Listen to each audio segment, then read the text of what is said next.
Alright guys, sorry for the lateness on this video, but however, we do need to react to it because Triple H is going to explain why he's been kind of lacking lately. So, and CJAX got clips of it, so let's go ahead and get started with this video. Io Sky, is that match happening? Io Sky, Stephanie Vaquer for the women's title. The contract didn't get signed last night, or it got signed? To be honest, I was not there last night. I haven't had a chance to watch the show yet because I was at. I did Kill Tony last night, so I was in. Oh wow! Wow. Yeah. How was that? Oh shit! I'm not supposed to say that. No.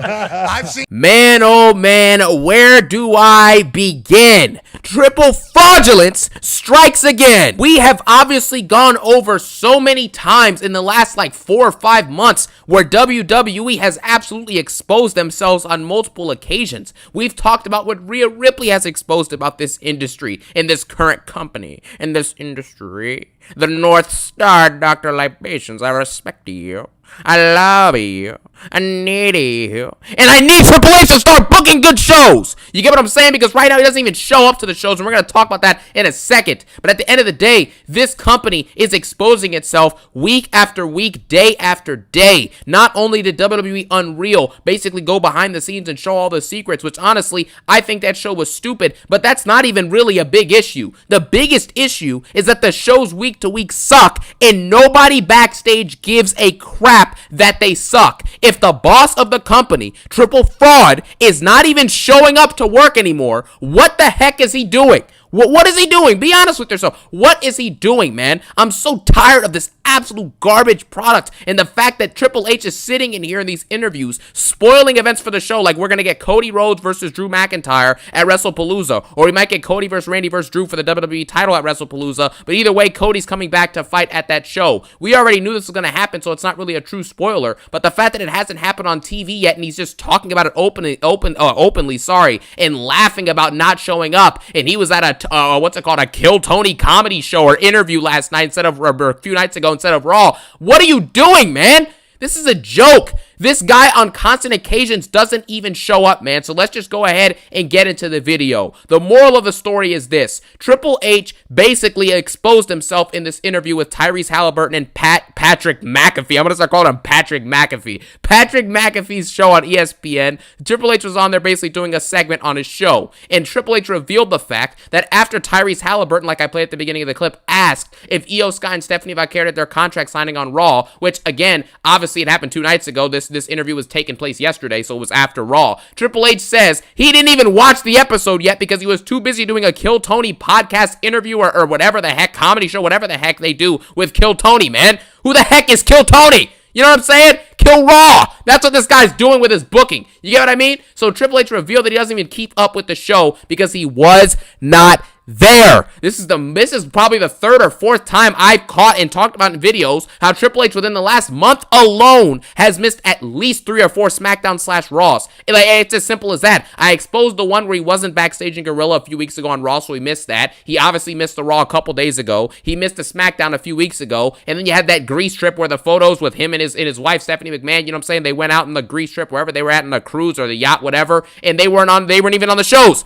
So this is multiple times where he hasn't showed up. You also have when he took a visit to the White House on SummerSlam weekend instead of booking a show. That's what you get from Triple H. He's not even showing up. Why would I need Triple H, who can't even book a wrestling TV show in the White House, talking about laws for the country? Can you please explain what significance is this? What is he doing? You know what I'm saying? It makes no sense. He doesn't show up to work. And you have to ask yourself yet again, why in the world is he not showing up? Who's more busy, Vince McMahon or Triple H right now? Vince McMahon, who I think is a billionaire at this point, obviously has multiple businesses and obviously built wrestling to the industry that it has gone to today. And that dude was there basically week in, week out.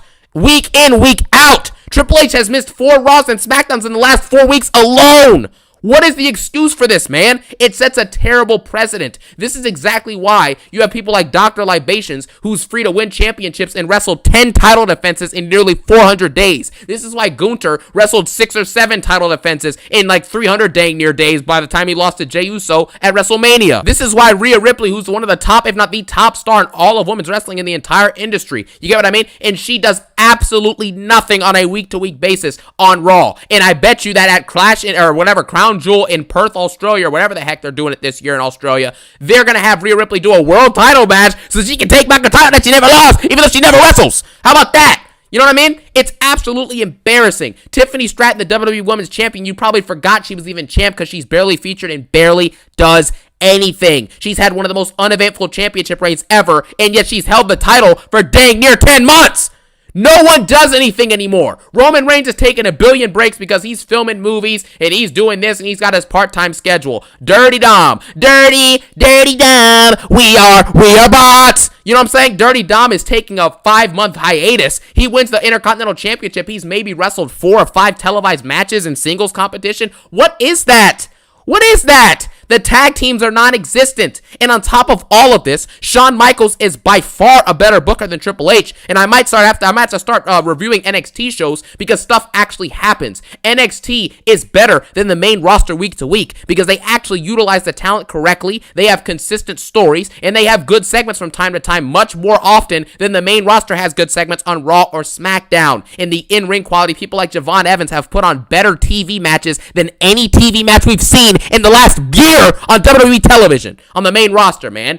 It's embarrassing at this point, bro. You're telling me that Vince McMahon, the guy who built this industry to what it was, grinded week in, week out for decades, and he showed up week in, week out, but Triple H gets a pass to not show up 4 times in the span of 5 weeks? Are you serious right now? And this is the company that's telling you about record gates? It's not record gates. As the viewership, the ratings, the sales, the quality of the company all go backwards or going downwards, okay? This company is on a downward slide. You think that people are going to be content spending $30+ a month for garbage PLEs on ESPN? Are you out of your mind, bro? Be real with yourself, man. We have to start calling this out the way that we see it because this is stupid. I talked about it before. After a month or 2 of this ESPN deal, they're going to get record low PLE viewership. It's already going down. I showed you the graph. The PLE viewership is already going down internationally. Now you factor in that the international, viewers are still going to be watching on Netflix. Those views are going to go down. And obviously the US views are now going to go down because no one wants to pay $30 to watch these shows. That's it. It's as simple as that. Think about all the PLEs that we've gotten this year. You tell me which PLE was worth spending $30+ on. I'll wait. I'll literally sit here and wait for someone to please tell me what PLE this year was worth $30 of your money. At the end of the year, you do 12 times 30. You're going to be sitting there spending over $360 on WWE content PLEs a year. 4 or 5 match card PLEs that give you absolutely nothing but repetitive, garbage, lazy, creative nonsense. There is no creative. You get me? You're telling me that $360. Right now we're in September, right? So let's do 9 times 30. Over $270 so far this year. Imagine if you had spent that for the PLEs. Do you think that $270 has been worth it to get the garbage that we've gotten this year so far? Do you think it's worth it, man?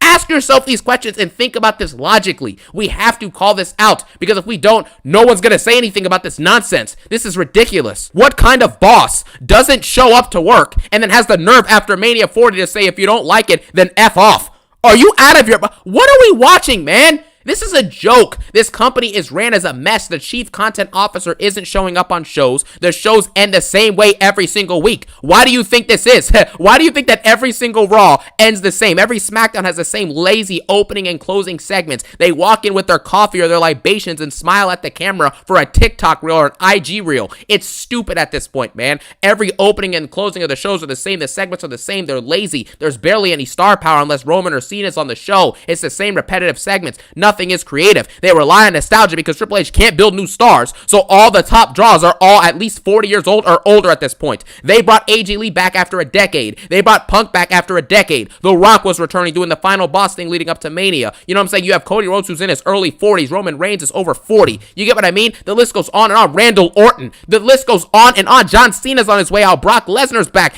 All of these people are older draws who are legends or icons of the industry. Where are the new up-and-coming stars? You're pushing Braun Breaker. He can't even cut a live mic promo to save his life.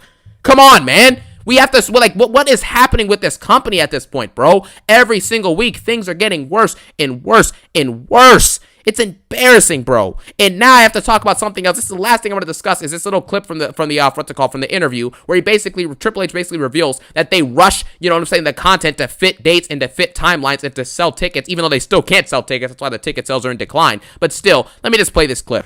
But we moved quick on this whole thing. The whole thing came together very, very quickly. ESPN asked for the date. They wanted a mega event. We said yes.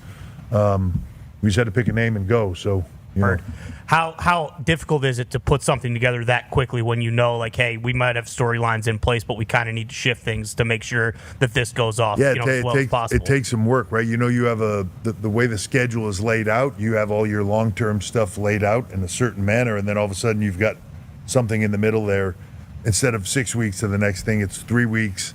So you got to draw everything out and shift some stuff around. But that's, you know, it's funny when stuff like that happens. People say, "Oh man, it's just another shift or something." We do it every week. Injured, so sometimes you see things go away, or there's moments where stuff people aren't sure why. Like, I expected that to happen here, but it didn't. It got pushed to there. There's usually reasons why. So that sort of turning on a dime is just kind of what we do. You can't do this and not be that way. You look at that and you wonder why before every single PLE it feels like storylines are rushed. They have no story, really. There's no reason for things happening. Nothing makes any sense. The endings are lazy. It's because they're booking monotonous and garbage shows with a couple moments here and there with their stars in order to build you for the next PLE that, again, will have no reasoning, no creative, and it will likely end up being mid or awful at best. This is your product. All right, let's stop for a second.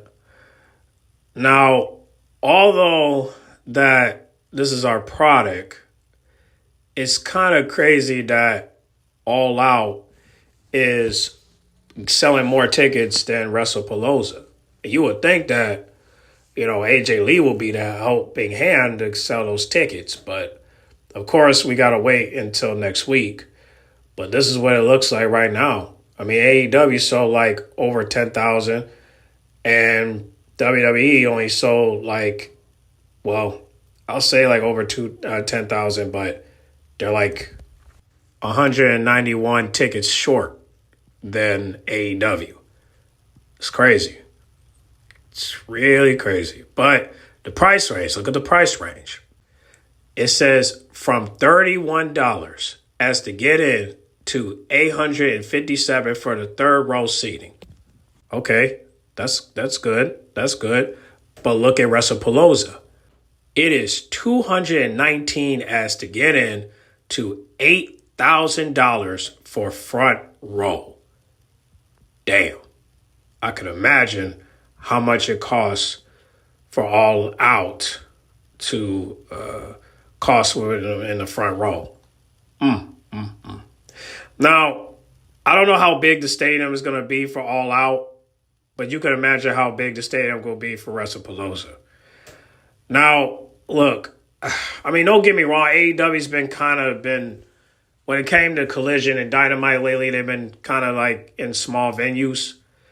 But at least they're selling tickets in PLEs. And they're still doing arenas and PLEs, pay-per-views. So, but I need to check out this arena real quick. So let me look at it 1 second.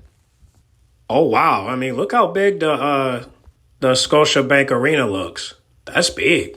Nice size. I ain't gonna lie. That's a nice size. I ain't gonna hold you up, especially for a concert. That's a nice size. That looks good. That looks good. Now let's check out the other arena for WrestlePalooza. Damn, the Gamebridge Fieldhouse looks good. It looks very big. But both of them look big in some way. But I know some of y'all are probably gonna say, well, the Fieldhouse looked bigger, but either way, it's big, so at least they're selling out something, right? But the fact that AEW is selling more tickets and gaining more seats than WrestlePalooza, obviously they got another week, so they're probably going to buy the tickets at the last minute. But either way, man, I mean, this competition crap is just getting way out of hand. I just wish this counter programming would stop, but it's obvious that WWE is scared that people are going to jump to AEW because the product is bad. But I'm looking at it like, well, if y'all still selling out arenas and you're still doing over 1 million, what's the problem? You know, you got AJ Lee back, so what's the problem? I really do think that WWE is taking this the wrong way, and I really wish they would just stop and just leave AEW alone and just focus on your product. But all they care about right now is money and competition.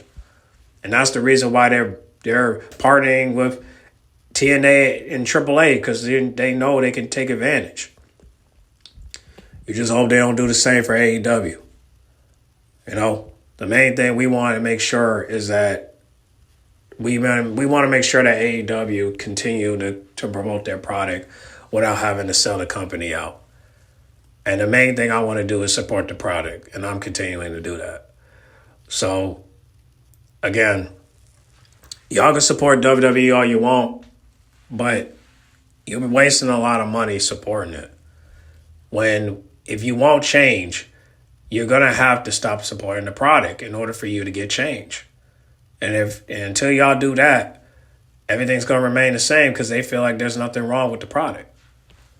So, if y'all want to keep glazing, that's on y'all.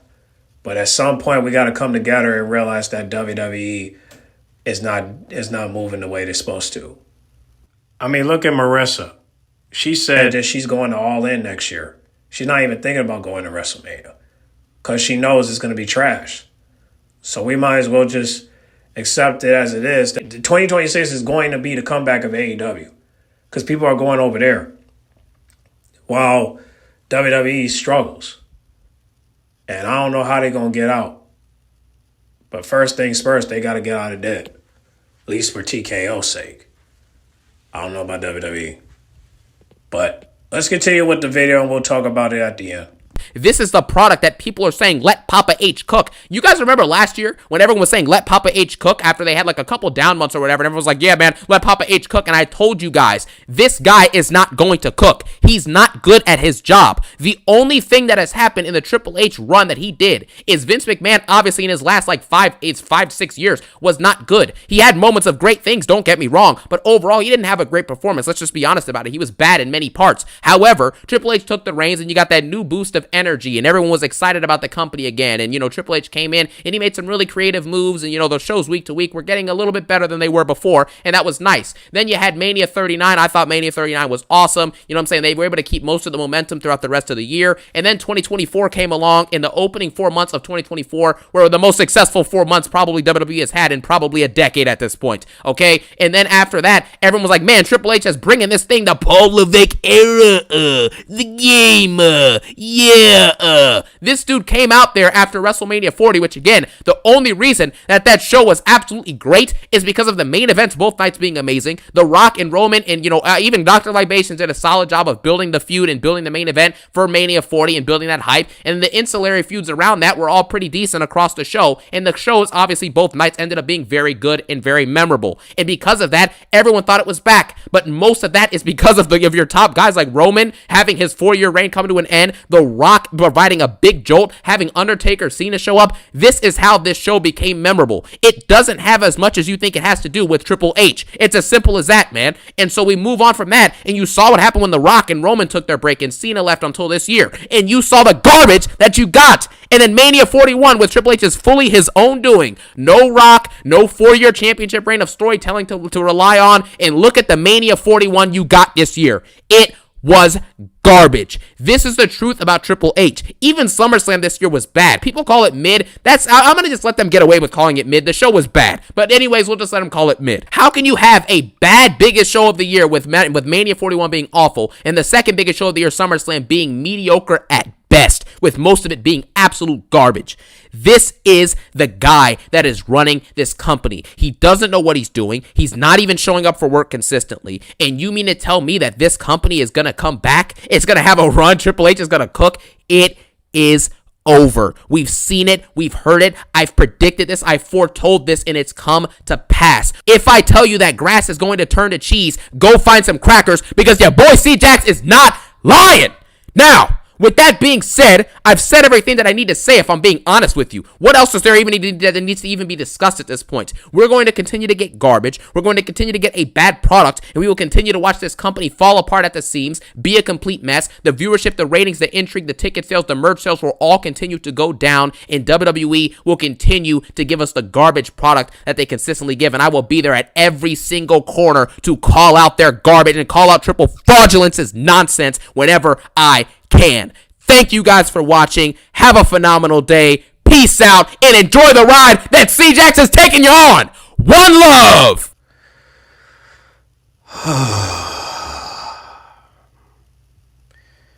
Oh man, this is not good. Boy, I feel bad for the women. Damn.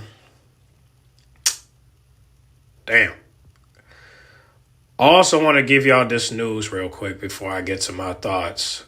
If y'all know Andrade, he has pretty much left. He's no longer in WWE. He's pretty much out the building. I don't think he got fired. I think he quit. So I don't know the reason. I assume he left because, you know, he ain't getting booked correctly. So I guess he was asked to get out of his contract, and yeah, he's out. So he might be doing indies. He might go to New Japan. I don't know if he's going to come back to the AEW. I doubt it. But he left on good terms. So if he ever do decide to come back, that's on him. But if I was him, I would just do indies for a while until he could decide where he want to go. But yeah, he's gone. So no more Ray Phoenix and Andrade, because that team is out the window. So yeah, I don't blame him. Hopefully more people will do the same. But until then, this is just one person. So we'll see if more and more will do the same thing. But I don't know about the big ones, though. But if he can leave, I think everybody else should do the same. So that's the only way we can get change. And I think Bianca and Charlotte and Stephanie should back out of going to Saudi Arabia. So that way they can make change as well. You know, like, you got to do something besides just allow it to be where it's at. You got to make a decision. And hopefully they'll do that. But money's going to make them stay put. So at some point you got to say fuck the money. So, and I think that's what Andrade said. Andrade was like, fuck the money, I'm gone. And I don't blame him. So hopefully more people will do the same. So, but y'all get in the comment box and let me know what y'all think about this video. I know I'm late, but still, I think it's important to talk about this because I think it's sad that nobody wants to stand up. But Andrade's the only one that walked out while everybody else is still remaining because they want to get paid. So we still haven't even seen Piper Niven. We don't even know where she at. Right now, it's just Alba Fire and Chelsea Green. Ain't that some shit? But hey, hopefully she'll get out of her contract too and say, hey, I want out. But right now, we haven't seen her. So I don't know what's going on.